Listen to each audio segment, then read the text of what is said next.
right, we are back on another episode of the Gravity Podcast with our guest today, Kumi Walker. Kumi, thanks for joining me, taking the time to join us on the podcast. Thank you, Brett. I'm a listener of the podcast and a friend of yours, and excited to have the opportunity to have a talk. Yeah, me too. So let's kind of follow the format and go to the beginning. I want to hear about kind of your early life as a kid, your family dynamics, where you're from. Just talk a little bit about kind of what it was like in your early days. Yeah, so I'm the youngest of three, and I can talk a lot about my early days. I think a lot of them have shaped who I am. I've listened to how you talked about your mother and her leadership and how that's really kind of formed who you are. I am no different. So the youngest of three, I would say I was born into just such a loving and talented family. My family, just a high level, my everyone was excellent at something. My brother's a physician. He and my sister was an actress. And spent a career in retail. They went to Morehouse and Spelman, respectively. They excelled there. My mom and dad went to Morehouse and Spelman. They actually met there. My mom was the president of her class. My dad was the president of his class. They continued. My father has studied international relations at Hopkins and later a law degree at Georgetown. My mom is the first woman from a historically Black college to go to Harvard Law. So just really born into this excellent family. And the other thing that was really interesting, I'm the super youngest. So my brother is 8 years older than I am. My sister is 10 years older than I am. So I was a latchkey kid at 10. Both my parents were practicing attorneys.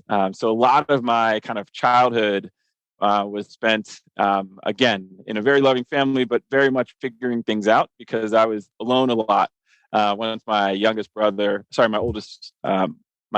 brother went to college. So I was part of my life was spent as an only child for a short period of time. Mm-hmm. What I'll also say, the second part of that, with my family. Oh, sorry. And another important part of who they are. My late father, is a community organizer and an attorney. He led sit-ins as a high school student in Chattanooga, Tennessee, where he grew up. My mother was a civil rights activist and an attorney.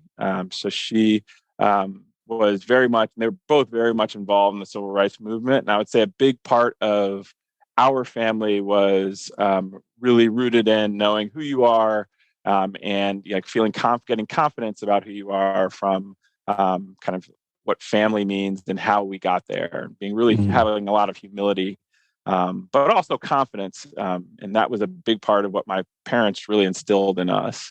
Kumi, let me just jump in there for a second. Yeah. I'm just curious, because this is great, very interesting, and I'm kind of curious about that last piece, and also the only child part. It's kind of funny. My wife, who listens to every show. So hi, Katie. But her sister was 6 years older. And so she kind of feels like she also had both, a sibling and at times was an only child. And so I'm curious about that dynamic. And it's interesting how you say that, you had to figure things out.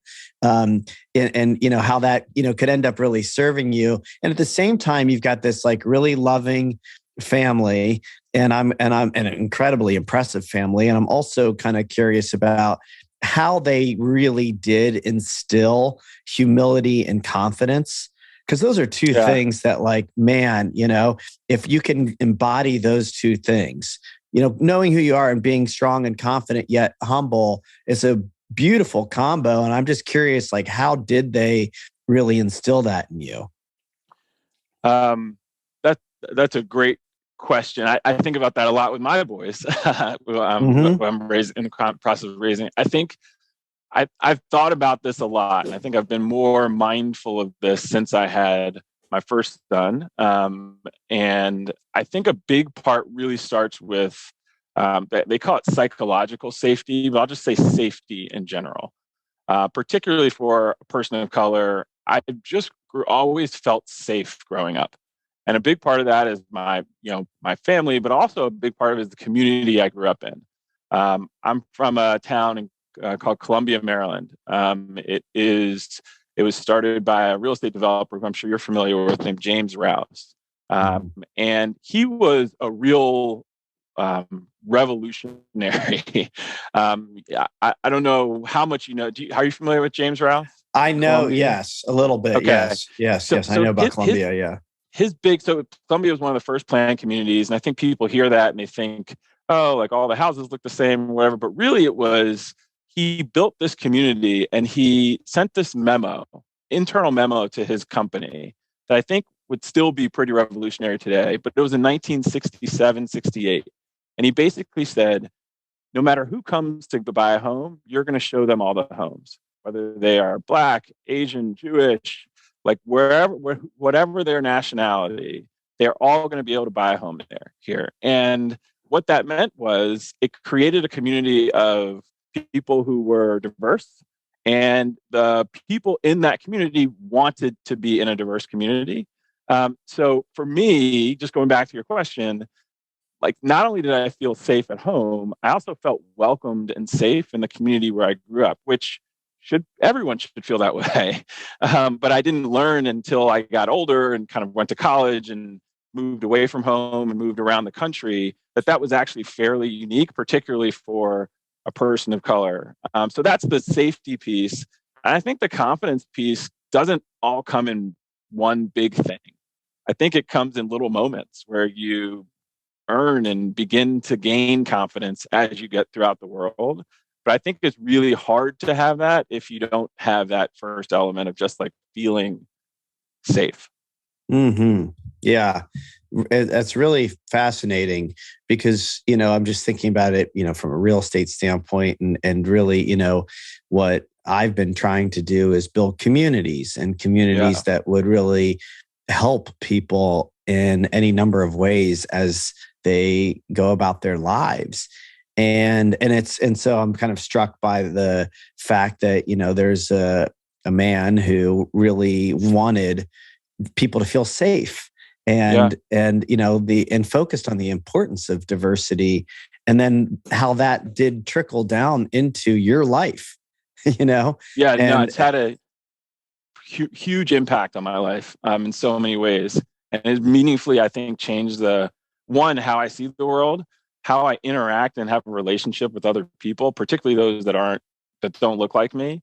And I think it's meaningfully impacted the trajectory of my career. Mm-hmm. Yeah. Okay. So, and maybe you could just speak a little bit about, kind of the figuring things out and being that, kind of latchkey only child too. I'd like to hear a little more about that.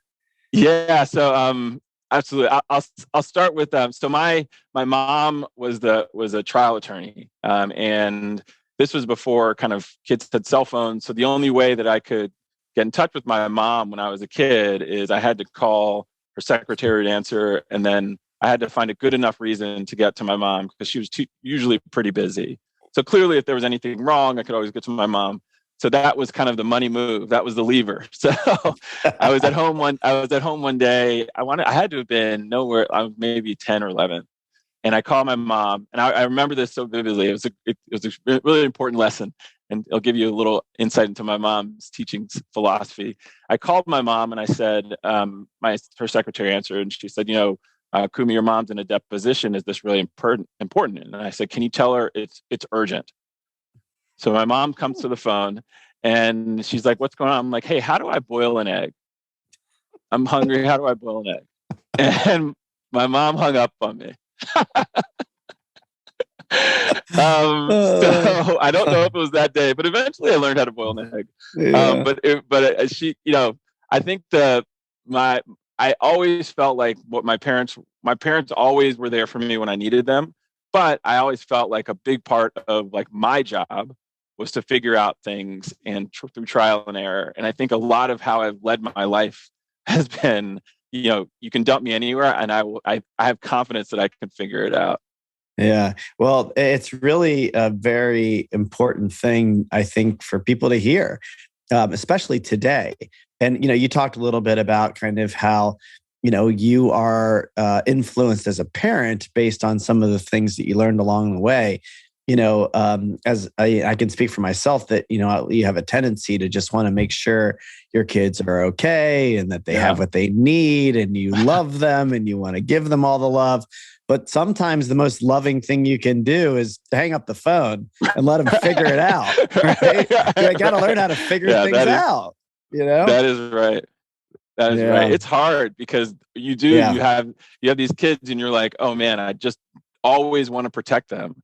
But the world is not always the nicest place, and you do want to be there when they get hurt so that you can be there to help them. But I think that is one of the hardest balances. It's not about coddling your kids, but you just want your kids to, not get hurt. I mean, it's a really hard balance. Yeah.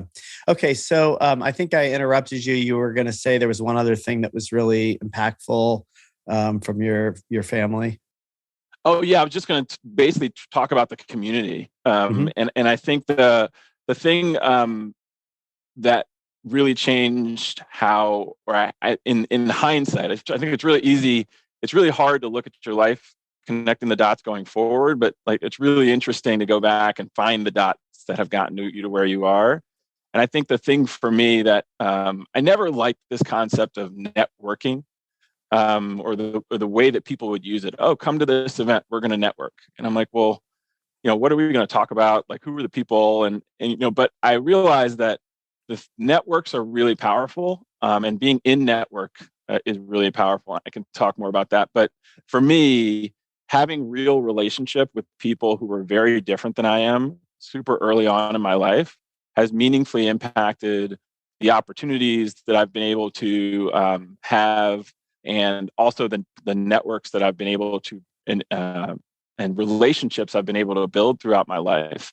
And I think that's really, I go back to not only my family, but the community that I had the privilege of being a part of growing up. Mm-hmm. Yeah, let's circle back around to that. I agree with you. And I think that it's an important conversation because it's oftentimes, the word network or networking can feel very salesy and very kind of, right. I don't know, yucky, but there is a lot of power there. And if done, maybe in the context of community, it's a very different thing that can be very supportive and collaborative and super beneficial for everybody involved. So let's come back to that. Tell me a little bit more about kind of you as a kid and what your interests were. And I agree with you. It's one of the things that I love about kind of, the podcast. And this is really more from for my own benefit. I love hearing how people connect the dots going backwards. And then, one of the things that I'm most passionate about is when you do that, if you take the time to do that, then you can really see how it can serve you go forward. But I do want to kind of connect some dots with you. Tell me a little bit more about what kinds of things you were into and what your interests were and what you were doing as kind of this figuring it out phase. Yeah. So I'm a huge soccer fan, and I was at one point a big soccer player, and I just loved everything about the sport, the game, particularly the relationships I built from the teams I played on. I'm still on several text threads with people I've been playing soccer with my entire life. And that's where I spent a lot of my time. Academics was always really important to my family, and really important to me. And between those two things, I was either outside kicking the ball around, or inside reading a book. But that's kind of how I really spent a lot of my time. Because I came back in that kind of 10 to 18 in my house. Yeah, I would spend a lot of time at friends' houses. I would get my work done, then I would go for a run to a friend's house, and we would kick the ball around. But a lot of time that I spent as a kid wasn't really that much time inside my house unless I was like doing something. I liked being out in the neighborhood.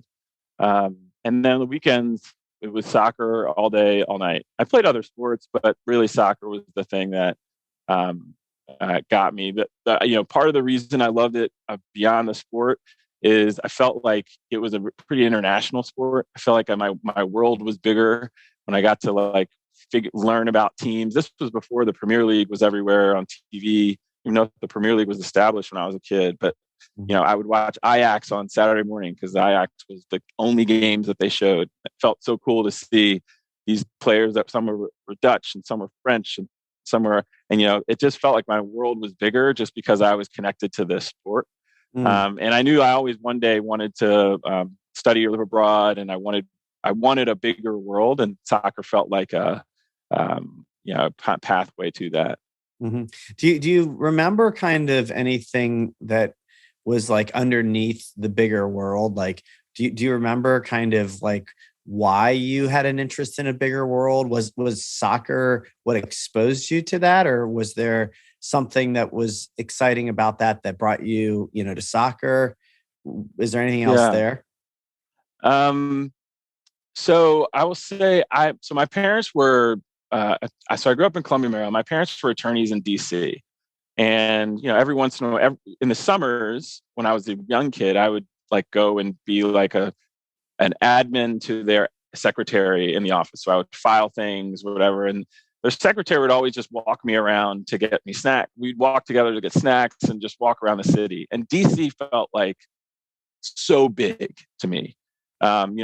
Columbia is a suburban area, and DC, there were just like honking cars and buildings, and it was just an energy that I loved. And it felt like, man, big cities are like where I love this energy, and it felt very international. You hear people speaking other languages when you were just walking around DC. So that was definitely part of it. And I think for as much as I loved my town, I kind of always knew in the back of my head I wasn't going to live there when I grew up. It was like an interesting thing. I was like, this place is amazing, and I want to go see the world. And I want to, and it wasn't like, but I want to go see the world. It was, and I want to go see like I always feel like I have a home here. And honestly, I think part of that was I just had confidence that if things didn't work out when I went away, I could always come back. And that's how I've kind of even as a kid, I always knew that I was going to go away to college. I was going to go away, and I probably wasn't going to move back to my hometown. Mm-hmm. But yeah, it's an interesting thing that you felt. I'm just imagining that you felt some sort of the safety, the kind of security that like you could go back. So that was helpful to have you go out because you knew you had something to go back to. It just seems like that theme is an important one, that community really just did continue to give you courage and strength and confidence to go out. And courage to take risks too. And I think that's if you go back to my kids, like I want my kids to have courage to take risks and to know that failure is actually okay. And in many ways leads you to something else you probably couldn't get to unless you failed at this first thing. And that dots concept is something I talk to my kids all the time. I'm like, so much of the world is set up for you to think, okay, so I have to do this thing and then I'm going to go do this other thing. But the reality is life isn't a straight line. It is, you get to a dot and you look around and you're like, whoa, look at all these other directions I can go into. And I want them to have the courage to look around and to be willing to jump and take big risks. Yeah. And to find the ones that like really speak to them. I actually just got back from this conference where Eric Schmidt spoke, and he was talking about kind of life being in chapters, and that, sometimes people get scared to close a chapter and go to the next.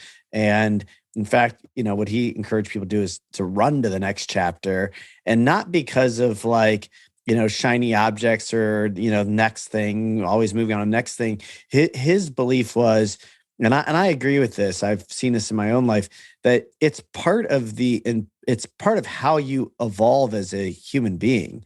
It's like how you actualize your highest self is by moving, into new things, taking risks, Totally. and not getting kind of stuck in the same place or in the same thing.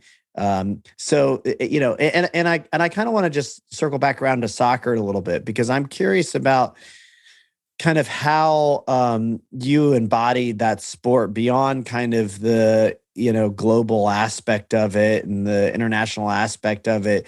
I'm curious, it sounds like it was a big part of your life. And what were you like, as an athlete at that stage, as a kid, as you get into high school? Talk a little bit more about kind of what kind of athlete you were. And I'm not talking about just Sure. like physically. I mean, like, how were you with that sport?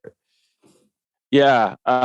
So part of what I liked about it, and I think this is true with pretty much any activity, but I enjoyed the process. Like, I enjoyed practicing. I enjoyed training on my own by myself. I enjoyed, because I felt like I could see myself improve.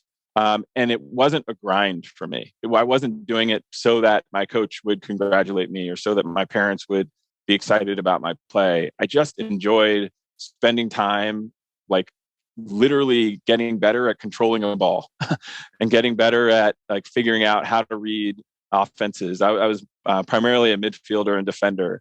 As a player, I think I would be described as like pretty tenacious.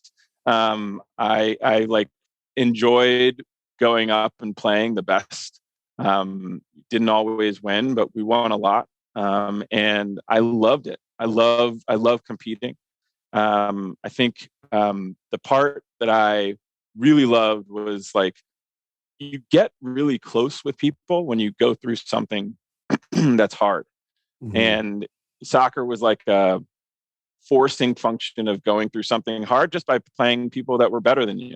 Mm-hmm. And I think the relationship you build with individuals, and quite frankly, what you learn about yourself, is really interesting. I was very fortunate to have some really great coaches that just instilled a lot of hard work.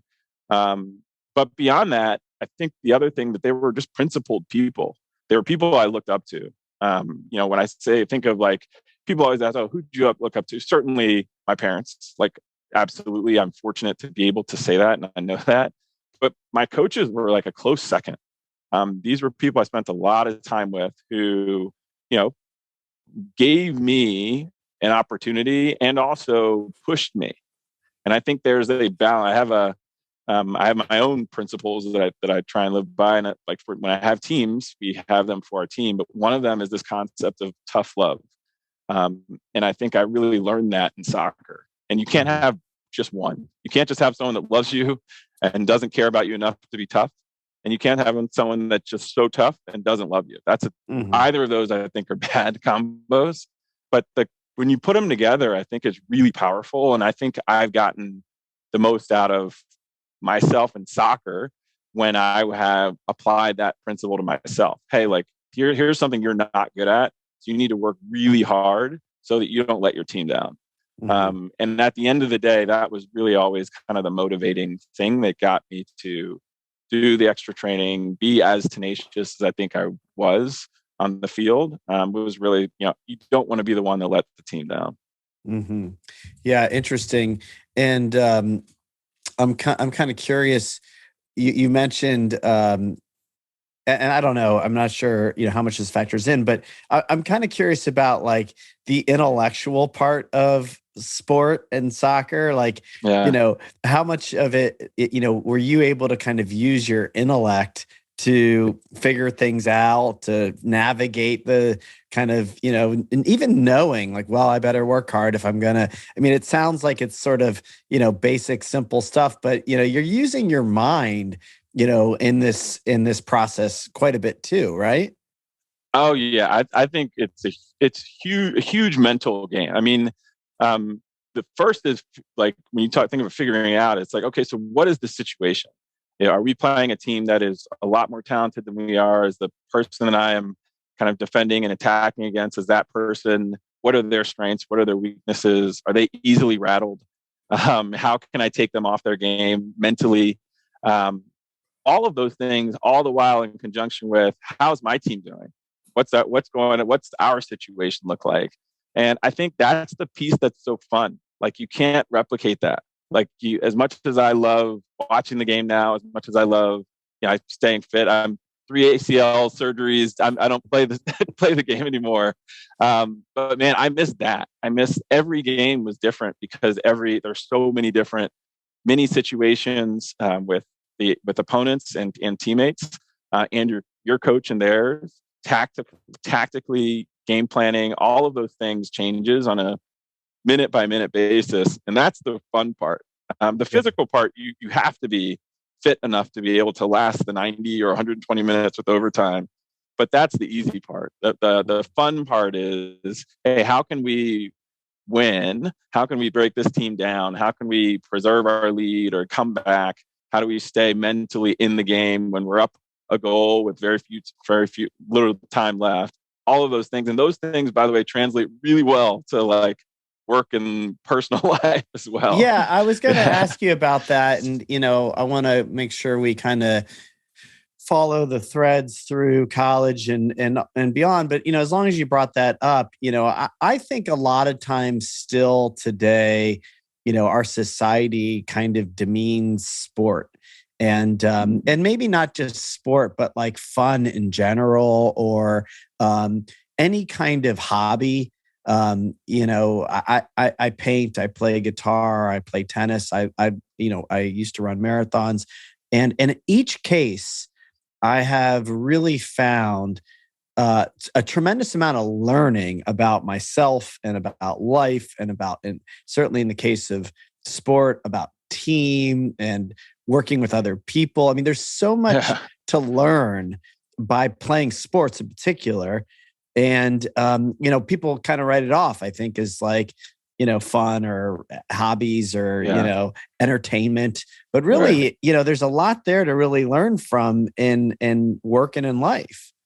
Yeah, I think that is absolutely. Joy has this, my wife has this thing that she tells my sons whenever they get frustrated. They try something new and they get frustrated. And she's like, nothing that you do throughout life gets really fun until you've gone through some parts that have been hard. And I think sport is truly that.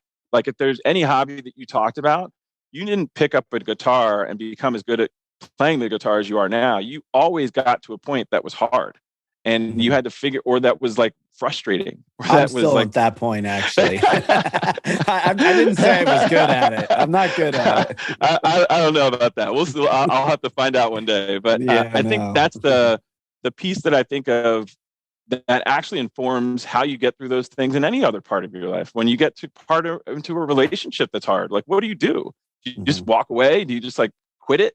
Like that's the piece I think that you can learn at any age from sport that becomes something that gives you confidence to be able to take those same principles and apply them to something at work, something in your personal life, something, around tragedy. Like there's just a lot of things where to me, it's really, as much as the context of learning is, I learned this thing and how to conflict resolution, all these other things, you're really teaching and learning about yourself. And I think sport hobbies do that in a way that is highly personal, but also super relevant to other aspects of your life. Okay, so tell me a little bit about what next. I know you go on to play soccer in college. Talk a little bit about kind of, what's emerging for you. Either, kind of in playing college sports or academically, or if you start to develop an interest related to work, tell me a little bit about kind of that part of your life. Totally. So, so I played soccer in college, and in college, it was more like a job. It was a lot of hours, but still really enjoyed it. Wouldn't change it. I didn't really know what I was going to do when I grew up. When I was in college, both of my parents were attorneys. I talked about that. They had their own legal practice, and they would bring their work home a lot. And I don't know if you remember. I think we're of the same vintage, or at least around the same amount. But the LA Law was a big program growing up, and one of my favorites. And they were like, and they would the fun thing about those law programs. One, they weren't like that real to life. It was more entertainment, But I would watch LA Law with my parents, and they would help me delineate, hey, this is the things that are probably kind of true, and this is kind of how it works. So I always had a fascination for lawyers and the legal profession. So I kind of just felt like, oh, well, I'll probably be a lawyer when I grow up. And I remember I'd taken the LSAT. I don't know if they still take that, but the entrance exam for law school.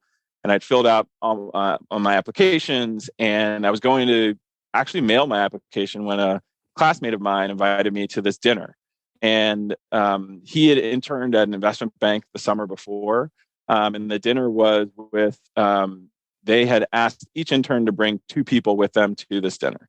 And I went. I had no idea, quite frankly. I'd heard of investment banking, but I didn't really know what it was. I hadn't considered it. I went to this dinner and opened my eyes to, wow, there are a lot of people with a lot of backgrounds that are going into finance. This was 99. I graduated in 2000. The market was really interesting at the time. It was the first time in my life I could remember that there was so much market news on the cover of like the New York Times as opposed to just the Wall Street Journal. So I was reading about markets. I learned more kind of throughout the rest of my senior year, and decided to take a job at Goldman Sachs in New York. I share that because no real path, no one in my background, no one that I knew growing up had been an investment banker, but ended up taking a job at an investment bank, really large, and not applying to law school, largely because someone that I liked and trusted invited me to a dinner. I had a good experience at that dinner, and then I ended up applying and getting a role at my first company. And let me just ask you, yeah, I'm curious, because I think this is maybe helpful for other people. And, I think about it with my own kids. You started to go down the path of law. And obviously that's influenced by growing up with parents that are lawyers. By the way, were they in practice together? They were. Yeah, that's interesting. And by the way, my other fun fact: my mom doesn't drive, so when my dad was alive, they literally were together at all times because my mom needed my dad to drive her around. Yeah, that's pretty fascinating. Amazing. Yeah, boy, I'm sure we could do a whole podcast with your mom about that experience. So yeah, you start to go down this path, which is obviously influenced by your family, right? And you might have loved, seeing them practice or, seeing what they did. Maybe it was really interesting to you, but there's no question that we often are influenced by either our family or, kind of what we grow up around, maybe what we watch on TV. So, this investment banking thing kind of like seems to come out of nowhere a little bit. And what was it about that kind of like had you say, you know what, I'm going to go over there instead? That's a great question. I think, so you have to remember, so this was 2000. This was the .com era. This was when there were companies that, I could read about them raising a round of financing, and then they were going public 6-7 months later. This was like the most interesting news. All of a sudden was finance news. And I felt like learning how it worked, learning more about finance, which I had not studied. I was a political science major undergrad, was a really, intellect, like I was interested. And I was like, I'm just going to lean into this interest. And if, I could always go, and it was the same logic. I could always go back to law school. If I don't like what I'm doing, I could always go back and like get a law degree. So for me, it was, I'm actually interested. The market seems to be validating that there's something happening in finance. And what it really was being in relationship with someone that had the experience, that invited me to have more of an intimate conversation. I wasn't going to an informational with 200 people learning about like building spreadsheets. It was, hey, here are people here's a political science major who is an associate now. They've been at Goldman for 4 years. And here's what their career path has been like, and here's their perspective. And that was my first I literally had never been and learned anything about investment banking, but my first interaction was with leaders from managing director all the way down to analysts. They were alums of my school who, like, when I was at dinner with them, it would almost be like if someone had never heard of real estate development and they got invited to a dinner and they got to sit next to you and talk to you about real estate development. They would have a very different perspective. And that was my initial perspective of finance and investment banking. So I leaned into it. It was great.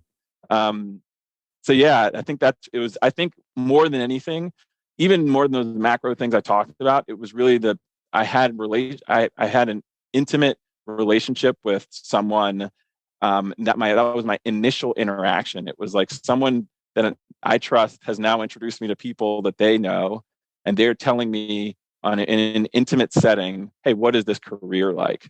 Yeah, it is really interesting, and almost like a bit sort of like spiritual in a way, where it's like, and maybe this is about the network too, that it's like just somebody for some reason decided to include you in a dinner, right? Yep. And now you're in a room full of people that are opening your eyes in a pretty, in-depth way to something you really weren't exposed to, that's getting you energized and kind of changing the trajectory of your life.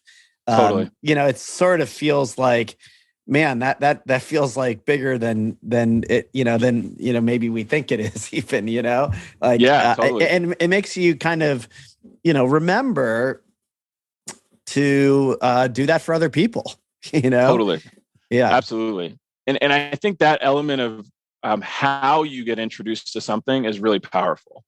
And it was, I had thought of investment banking and finance in general as something that was not for me. And then after one dinner, I felt like, oh, this is something that could be for me. And that really did open my eyes. And it was a very exciting time. I was working in commercial banking, and then in kind of mezzanine lending. And I remember just the talk around the bank was, all the tech stocks, and just the boom and the bust, and I was finding myself reading these newspapers and magazines, and now on the internet, and it was a very exciting time. Right. And so I think you said that you then went and worked for a company that you had banked. Was that the next step? Not exact. So before I'm leaving, I think there's some things I learned. One that I got out of that experience. Yeah, please. My first and foremost, I met my wife there. She was also an analyst there, and now she's in medicine. So neither of us stuck. I also learned I didn't want my boss's job, and I felt like that was a really powerful lesson for me, because I knew so many people that were way further along in their careers that were chasing things that they had never really had a taste of. And I felt like, look, this has been super helpful, because I don't want that person's job. And the last thing I learned was, and this kind of goes back to those small boosts of confidence, I felt like I learned how to operate in a corporate environment, and I learned that I could operate in a corporate environment. And at that early stage in my career, it gave me a ton of confidence.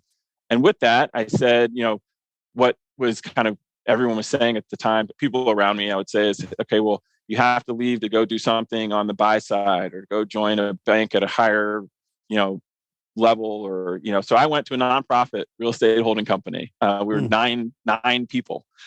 And it made the biggest concern was, oh, you're going to take yourself off. This is what I was being told by my mentors, and I was obviously not current mentors, but folks that I would talk to at the time, was like, you're going to take yourself off of your career trajectory if you did this. And I was really moved by the organization. It's called NHP Foundation. They were doing incredible stuff in terms of their vision was everyone should have a home, but not everyone should own a home. And they had these and this was before the housing crisis, but there was really visionary in terms of how they thought about this. And they were the largest national organization doing this. And I was like, I would love to help them. And they specifically needed someone that could help with some financial transactions, tax-exempt bond refinancings for a short period of time. I knew I wanted to go back to grad school, and this was something I wanted to do. And I did it. And at the time, there weren't many people outside of my, let's call it, some really close friends who were still friends and family that were supportive. because of this, it will take you off of your career trajectory. And that ended up not being the case at all. And as a result, and that's after that job is when I went to Stanford to get my MBA. But that transition taught me to really trust in my gut, and that this concept of like taking you off of your career trajectory doesn't make sense because it's my career. Mm-hmm. And the trajectory is really driven by where I want to go. So I say that I keep going back to this like small boost of confidence, because I don't think you get your confidence from one moment in life. But I think looking back in hindsight, for me, there were these little things that gave me confidence and went back into this thing of giving me more confidence to take bigger risks. Mm-hmm. And that was really before I'd ever joined a startup. Mm-hmm. Interesting. Yeah, I'm impressed with that, and I'm kind of struck by the confidence piece, because you're right. One of the things about the investment banking world is there is very much kind of a formula for career trajectory, right? And there's probably a lot of mentors and people have traveled that path that will say, this is how you do it. And maybe it's not as true today, but, I think really in any kind of corporate environment, there's a path, and there's a path that's been taken by those before you who have had some success, things that worked for them. And they then think that that's what everybody needs to do if they want the same thing. I love the idea that you realize you didn't want your boss's job. It's a great way to look at it. When I was working at the bank, I just knew I didn't like the environment. And I knew that I would see people, kind of, clocking in and clocking out and, waiting for 5 o'clock and taking their lunch. And I just knew that wasn't what I wanted. But I wasn't really thinking about the end game. And I that's a great way to shortcut it. It's well, this is how this goes. Right. If I don't want that, then what am I doing? Right. What am I doing? Right. Right. But I also want to just come back around to this, it's your career, right? So, and I was curious, were your parents supportive? Because obviously some of this confidence comes from this family dynamic, right? And the safety and the things that you've talked about, you now are putting that into action as you take a turn, that's not the one people are advising you. What role did your family still have in your life at that point? Yeah, a pretty important role. What I would say is, it wasn't always clear to them why I was making decisions when I was making them. So again, my family is not from my parents were some of the first in their lineage to go to law school and have professional jobs, and money was always kind of tight growing up. So this concept that I would actively leave a high-paying Wall Street job to take a job in a nonprofit real estate holding company was I think difficult for them to understand, but they always have been supportive.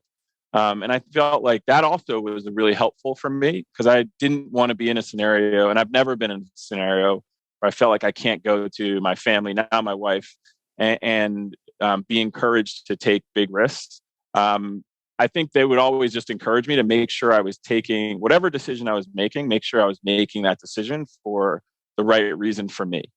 Mm-hmm. And at the time, I cared deeply about what this organization was doing. I felt like it was a really unique opportunity, and I admired I admired the leader of the organization and who was going to be my boss. And that's always something I've tried to do, is really take jobs and work with people that I admire, kind of agnostic of what the kind of problem is we're going to go and work on together. That's great. So off to Stanford. Was Stanford something that was on your radar all along? No way. Or how does that come into the picture? I mean, it's pretty magical place. So talk a little bit about how that came into your life.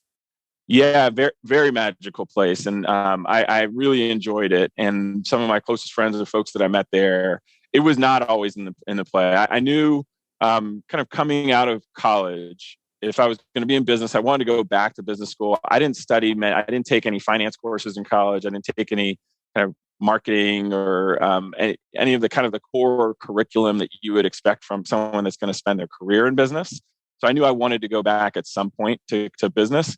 I always thought myself on the East Coast, actually. I never thought that I would live in California or move to California or even study in California. And I applied to a group of schools, and I was fortunate enough to get into schools. I'll tell you, I first applied to business school 2 years right after Goldman, right after my second year at Goldman, and I got denied from the 3 schools I applied to. And then the next year I applied. This is when I was at the NHP Foundation, and I got into all the schools that I applied to. So I share that first part is I don't want people to think this everything has always been up and to the right for me. That is absolutely not, even as it relates to like just the stuff on my resume. But I visited all the schools that when I got into, and for my Stanford, I actually I've been dating my now wife for about a year, and I was like, come with me to this admit weekend. It's like people like, and so it was just like a fun trip to California, no intention of staying.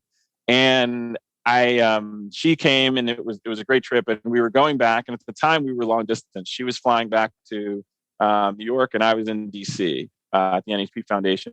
And she said, so what did you think? And I was like, this place is awesome, but I'm probably going to go to one of the schools on the East Coast. And she said, I really think you should consider going to Stanford. Now, this is my girlfriend who like I'm in love with. And I'm like, so you want me to move across the country to this school and I have all these other schools I go to?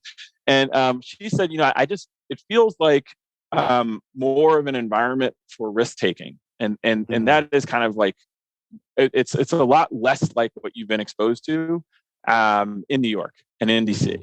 And that really motivated. I was like, and I thought about that a lot. And these windows of when you're accepted and when you have to decide are pretty short. They're like 1-2 weeks. And it was more of like, I think she's right. And decided to go. Yeah. And I'm curious about like what it was really like, because I was not a good student. Stanford was never an option, but I'm envious of the experience because I know it's truly a very magical place. The people and in the education and the professors, just the environment. I mean, the whole thing. And kind of at that time in particular, I mean, this is like, a pretty important time in that part of the world, really. So tell me a little bit more about like, what happens and what it was like for you. So you talked about, hey, how do you keep people humble? You just keep putting them in situations where they're humbled. I loved it. It was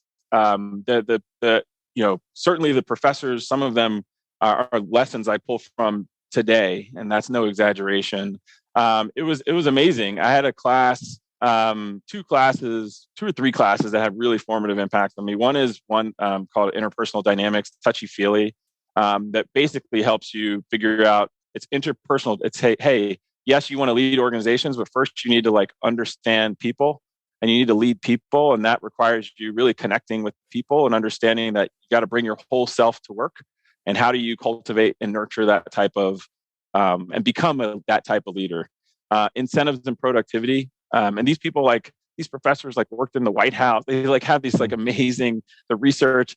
And then the one that was really interesting. They had managing growing enterprise. There were these kind of entrepreneur-led courses that were taught by lecturers. So they had, and in one day, you mentioned Eric Schmidt. One day there was Eric Schmidt, who was a lecturer at the time.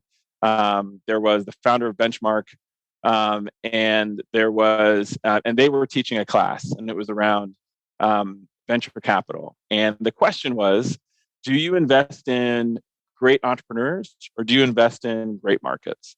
And Eric Schmidt had this really eloquent, here's why you need great entrepreneurs and leaders and operators. They really can take a business, whatever. And it was just so interesting. Founder Benchmark is like, no way. He's like, how many of you have seen a horrible movie with amazing actors and actresses?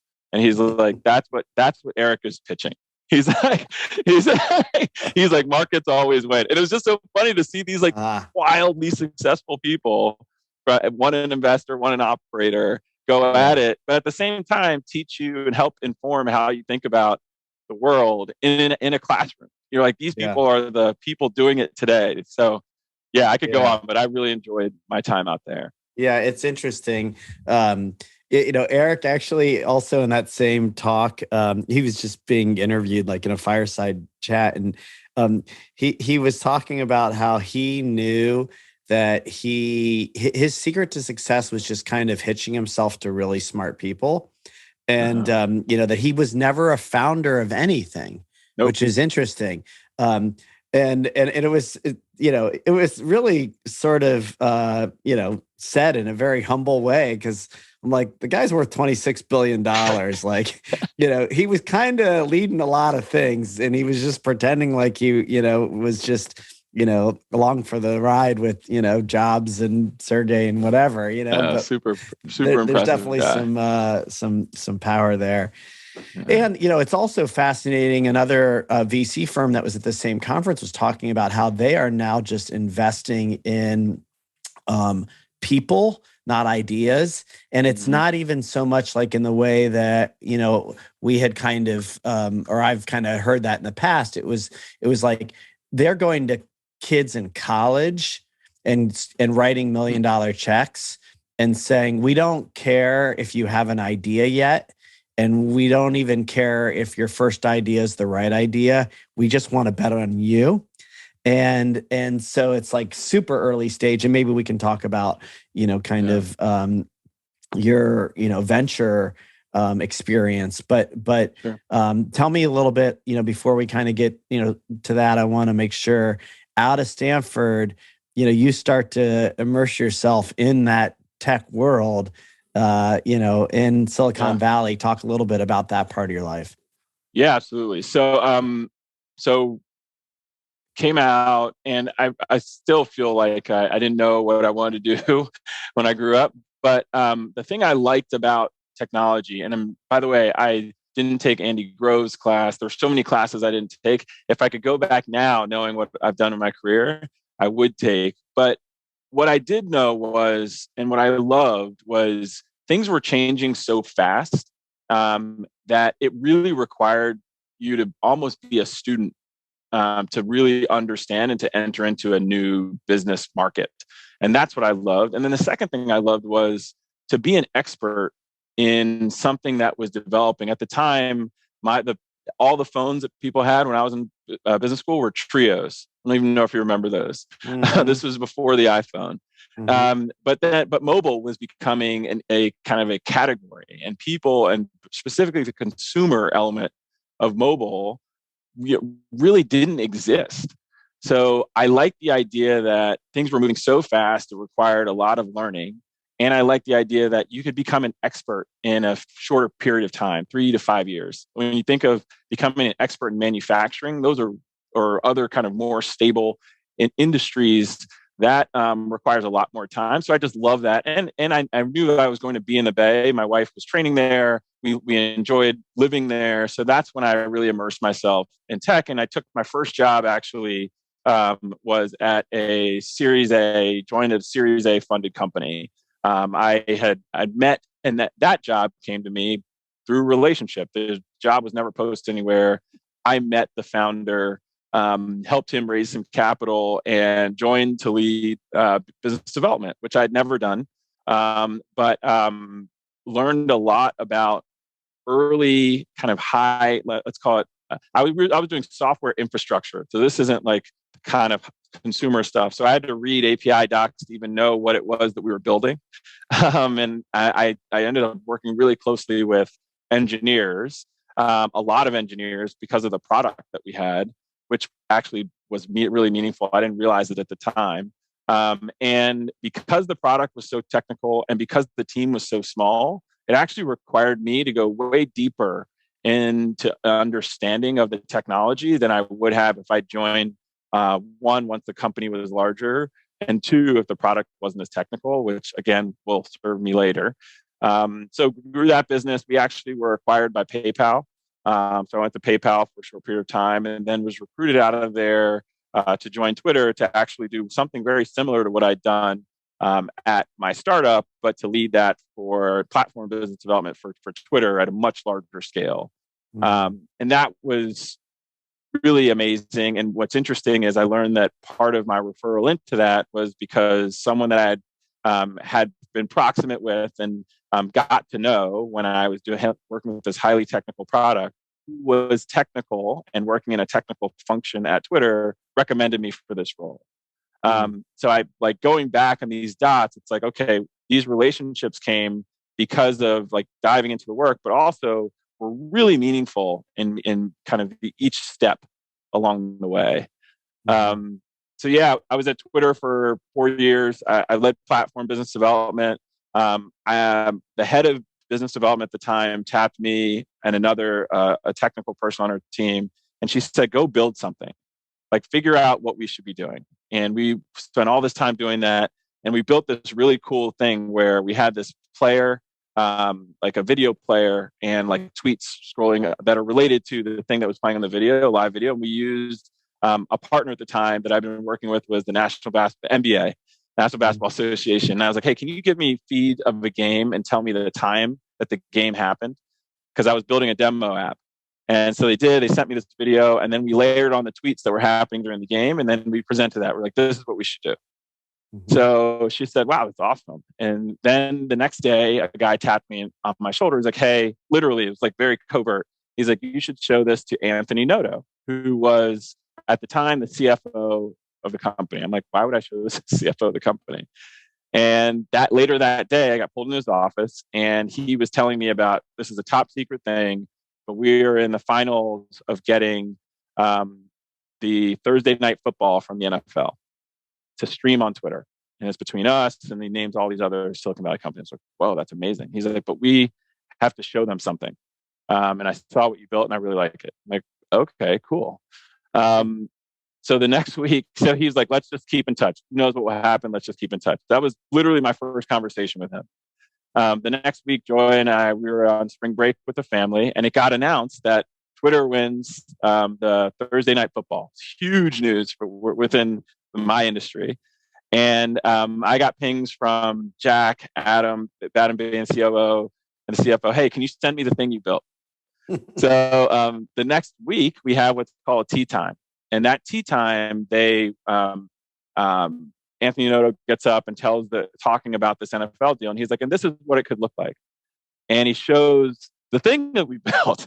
And then that day, he's like, hey, I need you to come work for me and be GM of this live video thing. And that's what I did. I joined his team, and it was really cool. But all in like really random. Wasn't the reason we built that was not for that reason, but ended up being kind of like, hey, this is what we're going to use as a proxy to win the deal, to do the stuff, and here we are.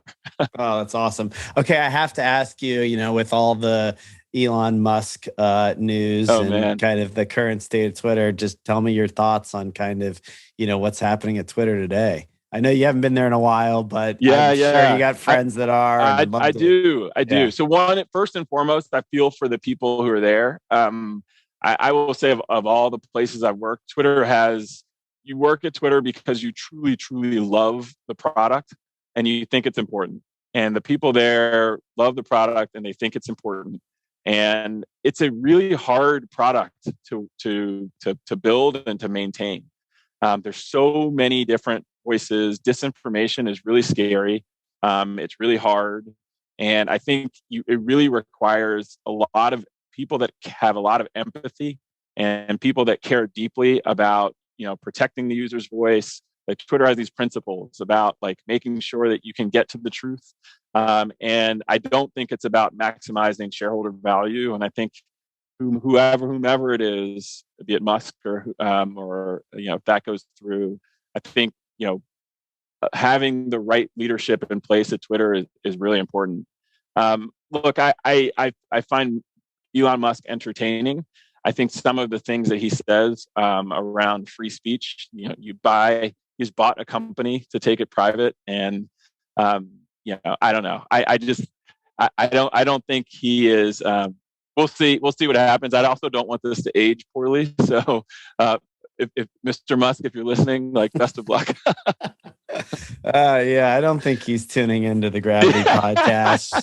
We're a little local at the moment, but yeah, interesting. Yeah, I am kind of curious. Maybe we could just take a minute, and we're probably gonna run out of time. There's so much I'd like to talk to you about in the tech world and the Web3 and tech for good and all of that. But the free speech thing is interesting.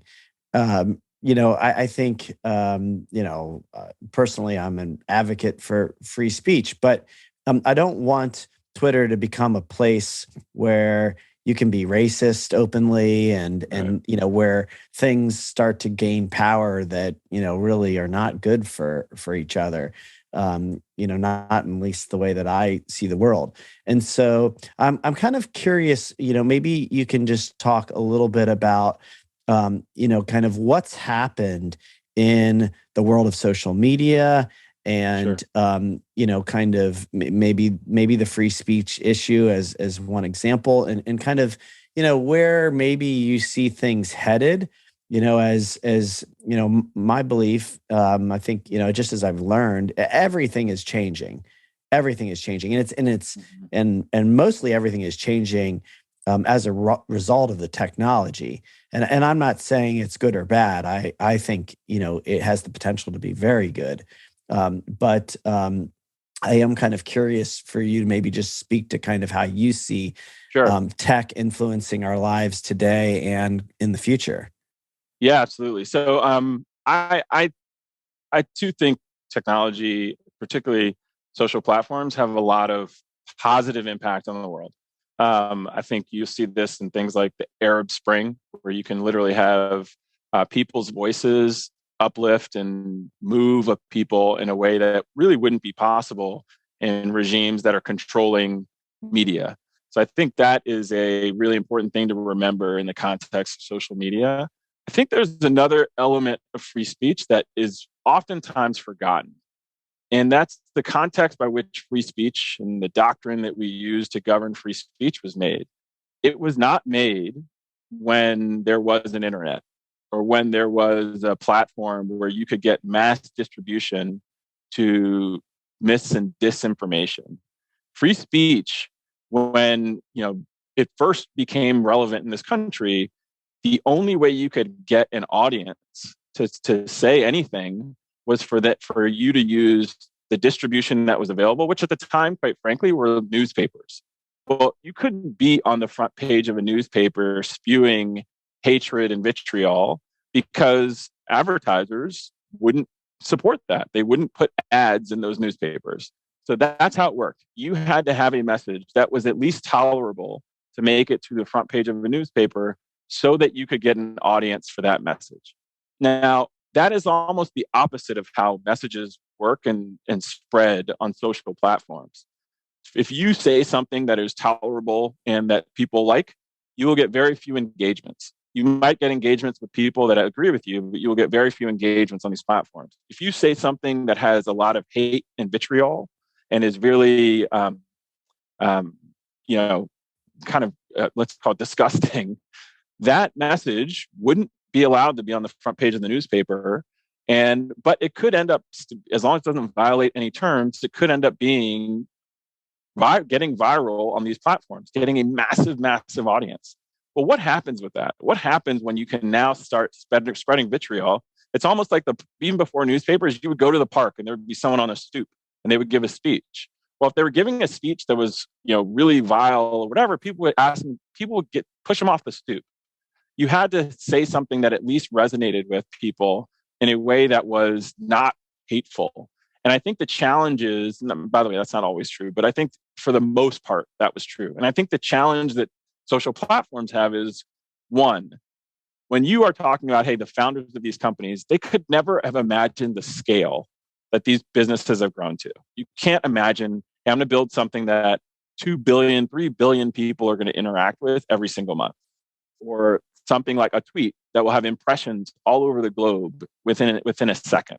Like, you can't have that type of scale in mind. You require different tools. There's a lot of things that are spread, but forget about the speech, the videos that need to be monitored that AI, quite frankly, doesn't pick up. So there are people at all these companies, by the way, that whose job it is to just watch for like inappropriate images and inappropriate videos, really scary, terrible things happening, and just taking them down. That is what it is to run Twitter. It's not just about what Trump tweets or what Elon Musk tweets. It is to keep these platforms safe. You're having to institute all of these things that, quite frankly, it's not simply about, hey, like, should we allow this person that's saying something that's false without telling anyone that it's false? And I don't think you can take the same stance that you took when you're talking about newspapers and when you're talking about a news network, because the platforms have too much scale. And we've seen this. They impact elections. They impact kind of sentiment around war. Like, there's a reason I think that people want to own media companies. It's because it can impact how people think about you, your organization, your business interests. So I just think that free speech is really important and powerful and needs to be preserved. But there is a context around running a platform that has massive scale that also needs to be understood and managed. And I would say the last thing I'll say is the biggest challenge, I think, in all of this is the more and more government kind of is stepping in, the more and more they also need to staff up to understand how these platforms work. It is really painful to see, a senator questioning Mark Zuckerberg and not even understanding how Facebook works. Yeah. It's really painful. And I understand that everyone's trying to do the best thing, but you need to have the best and brightest to be able to govern and regulate the best and brightest. Oh, that's a whole nother subject and problem, and one that, I don't have the answer for, and it seems maybe almost unlikely to get solved, because you've got government going at a speed which is kind of 3 times slower, and tech is going 3 times faster. So it's really like, 9, 10 times apart in kind of the pace in which things are moving. And that just seems to be getting worse and worse. But we're going to run out of time here in a little bit. So I want to make sure we kind of land a little bit on, you here in Columbus. Thanks maybe to some mutual friends, here you are in Columbus, Ohio. And I'd love for you to just kind of elaborate a little bit, maybe even circling back around to community and, what it is that keeps you here and has you here in the first place, and maybe you could speak a little to what you're up to today. Absolutely happy to do that, and I will bring it full circle. So for me, what got me to Columbus, I joined an early stage technology company that I hadn't heard about, but my best friend in the world was a board member there, and had told me about his excitement and enthusiasm around the leader and the opportunity. And that's how I was connected. It was a personal relationship, someone that I trusted, that introduced me to the company. They were based here. We had no plans of moving to Columbus, but I took the leap, and my wife, with her support, we moved our family out here. And that's what got us out here. I would say and I was at that company for about 4 years. What got us to stay is really the community. I think at the time, my oldest son was going to be starting kindergarten. So we moved the summer before he was starting kindergarten, and we have found a real home for both of our sons here in Bexley. And it's a place, I would say, not that dissimilar to to a town I remember growing up in. And I've just been really excited and engaged in being connected here in Columbus more broadly, and in Bexley in specific. I'll say, so I was at Root, and I left in October of 2021. Really with not a clear, fuzzy idea of what I want to do, but not a really clear idea. I've been doing some angel investing over the last few years, and had been doing some advising. I had the opportunity to join a couple of boards over the last few years. One is Olive, healthcare automation platform here in town, and the other is MI Homes, led by Bobby Schottenstein, a person I have a lot of admiration for, and really feeds into my interest in wanting to be a part of folks that build communities. And I realized I wanted to get back to working with early stage companies, and had been talking to a lot of different companies, and ended up starting what is I call it a fractional business development company, where companies will hire me almost like what they would hire me to do full time, but just more doing it on a part-time consultative basis. And then those same companies, I'm also have the opportunity to invest in them. So very excited about that. I think it brings me back to what I've been, like kind of the skill set I've been building up to, and my why for that, and why I'm excited for that goes back to kind of this concept of networks. So every job that I've had that's been really impactful and changed the trajectory of my professional career has come from being what I call being in network. It's come from someone that I have known personally that has reached out to me, that has specifically with the problems that they, because they know me, they know that I have the capabilities to solve. And as a result, unlike most people of color, have had the opportunity to join two really early stage companies and lead business development at those companies. So what I want to do with the business I've started is to create a platform that actually enables that type of connection for more people of color. And to me, that is how the impact I want to have from a diversity, equity, and inclusion standpoint in technology is I want to work with early stage companies. I want to help them find diverse leaders early on in their company. Because the thing I've learned specifically in tech is that early stage companies grow really fast, and they're actually built through personal networks. So most of the jobs of leaders at early stage technology companies come from people that can know people. It's not because they've posted jobs for a head of engineering. It's, hey, and the reason is the problems are really pronounced and they need to get solved really fast. So it's like, hey, who do you know? This just broke. Who can solve this today? It's like, well, I know this guy. Usually, typically, it's this guy. I know this guy. I worked with them here. Okay, cool. Can he get here tonight to help with this thing? And that's how teams form. So what I want to do is be there early on as a fractional leader within the organization. Make sure that we're getting more diverse people in the organizations. And this goes to kind of a meta thing. I told you I was from a community that was very diverse, that was very welcoming, and as a result, created real bonds between people that were different. That's pretty unusual. Most people's personal networks are pretty homogenous. And I think this is a way to actually get diverse leadership in early stage companies, as a result, build very diverse organizations. And to over the next 15, 20 years, as we build out this platform, I think ultimately that will lead to companies that people really want to work in. And by the way, we talked about this with teams, build really diverse personal relationships from folks that they're meeting and going through these things as they're scaling these organizations. And that's what I want to spend the rest of my career doing. Yeah. And it's like, it's kind of really a treat for me just to kind of hear the entire story, because it all makes perfect sense. You know, when you look at your entire life, it's every piece of that puzzle has led you to this point so that you can use it to help other people, right?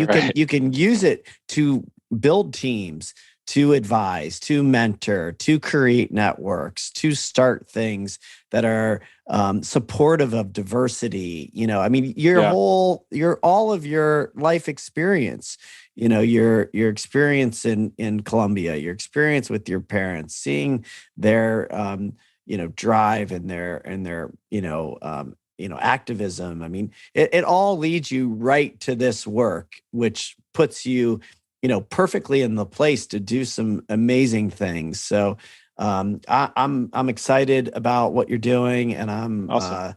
Thrilled that you have chosen Bexley and Columbus, and that you're staying here. I think it's really important, for this ecosystem of this community, that we're not just building venture-backed companies of people that come and go. And, some of that will exist, but people that actually want to stay and be a part of a community, like you have chosen to do, is really wonderful. So, Kumi, thanks for taking the time. I enjoy the conversation. And if you have any final thoughts, I'll give you a chance to share them. So first and foremost, thank you so much for having me. I feel like I had an opportunity to relive a lot of things from my childhood and growing up, and to share it with a friend is also, I feel like you know me a lot better now, as do some of your listeners.